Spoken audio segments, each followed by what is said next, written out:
ये कहानी है उस युग की जब तलवारों से फैसला होता था और वीरता ही पहचान होती थी।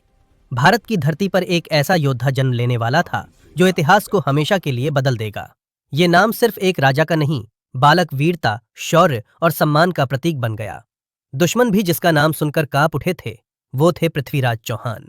ये प्राचीन भारत का समय था जब छोटे बड़े राज्य अपनी शक्ति बढ़ाने के लिए युद्ध करते थे। हर तरफ राजनीति, वीरता और विश्वासघात का माहौल था, जहां सिर्फ शक्तिशाली ही टिक पाता था। उन्हीं राज्यों में एक था अजमेर, जहां का शासन मजबूत और व्यवस्थित था।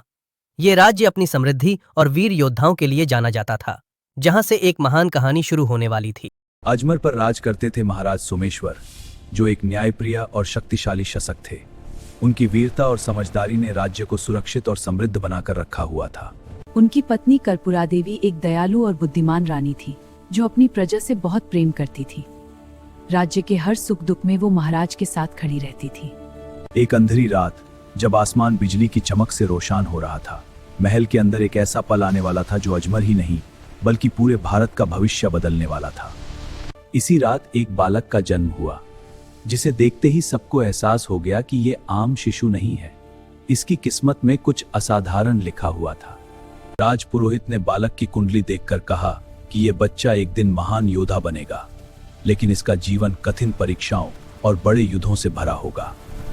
जैसे ही शब्द गूंज रहे थे, ऐसा लगा जैसे भविष्य खुद अपनी झलक दिखा रहा हो। युद्ध, तलवारें और खून से भरा मैदान, जहां एक वीर अपनी पहचान बना रहा था। समय के साथ वो बालक बड़ा होने लगा।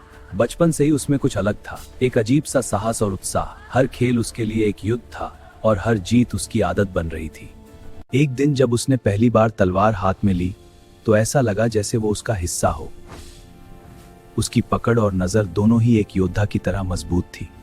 राजकुमार को शिक्षा देने के लिए सबसे कुशल गुरु बुलाए गए। उन्होंने युद्ध, नीति और धैर्य का ज्ञान दिया, जिससे वो सिर्फ शक्तिशाली नहीं बल्कि समझदार योद्धा बन सके। हर बार जीत आसान नहीं थी, कभी कभी वो गिरता भी था, लेकिन हर बार उसके लिए एक सीख बन जाती है। उसने यहाँ सीख लिया था कि कभी पीछे नहीं हटेगा। धीरे धीरे उसने तीरंदाजी में भी अपनी पकड़ बना ली। हर निशाना उसके लिए एक चुनौती थी, जिसे वो हर बार और बेहतर तरीके से पार कर गया। समय के साथ उसने एक ऐसी कला सीखी जो बहुत कम लोग जानते थे, शब्द भेदी विद्या। आंखें बंद करके सिर्फ आवाज से निशाना लगाना। उसकी इस कला को देखकर सब चकित रह जाते थे। दरबार में लोग उसकी प्रशंसा करते थे और धीरे धीरे उसका नाम अजमेर के बाहर भी फैलने लगा। इस दौरान उसकी मुलाकात चांद बरदाई से हुई, जो सिर्फ एक मित्र नहीं बल्कि उसकी कहानी। दोनों की दोस्ती समय के साथ और भी गहरी गई। एक दिन दोनों ने एक दूसरे से वचन लिया, पृथ्वीराज अपनी वीरता से इतिहास लिखेगा और चांद बरदाई अपनी कलम से उसे अमर बना देगा। समय बीतने के साथ वो बालक अब एक युवा योद्धा बन चुका था। उसकी आंखों में जुनून और दिल में अपने राज्य के लिए वफादारी थी। अब उसे समझ आने लगा था कि एक राजा बनना सिर्फ ताकत का नहीं बल्कि जिम्मेदारी का भी काम होता है। हर फैसला उसका राज्य और प्रजा के भविष्य को प्रभावित करता था।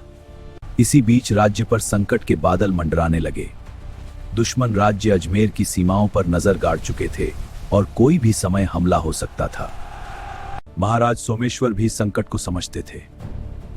उन्हें राज्य की सुरक्षा बढ़ाने के लिए केवल पूर्ण निर्णय लेने की शुरुआत कर दी थी। लेकिन किस्मत को कुछ और ही मंजूर था। एक अचानक बीमारी ने महाराज को कमजोर कर दिया और धीरे धीरे उनका स्वास्थ्य और भी गिरने लगा, जो राज्य के लिए एक बड़ा संकेत था। पूरा महल शोक में डूब गया था। हर किसी के चेहरे पर चिंता और उदासी थी, क्योंकि सबको एहसास हो रहा था कि एक बड़े युग का अंत होने वाला है। Thanks for watching.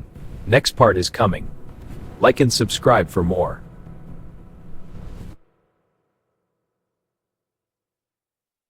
Thanks for watching. Next part is coming. Like and subscribe for more.